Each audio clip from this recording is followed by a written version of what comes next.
আজকে পড়াচ্ছি, যেগুলো মন দিয়ে শোনো। হর্ষবর্ধন কোন বংশের শাসক ছিলেন? পুষ্যবতী। আচ্ছা, হর্ষবর্ধন শশাঙ্ক কার উপাসক ছিলেন? শিবের। হর্ষচরিত কার রচনা? হর্ষবর্ধনের মহাকবি বাণভট্টর। এই কেনা কথা বলছিস কেন? বলতো ইতিহাসের জনক কে ছিল?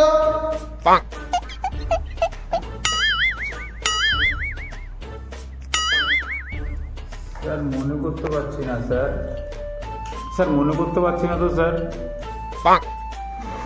এই কেনা তুই এটাও জানিস না? ছি ছি ছি ছি ছি রে।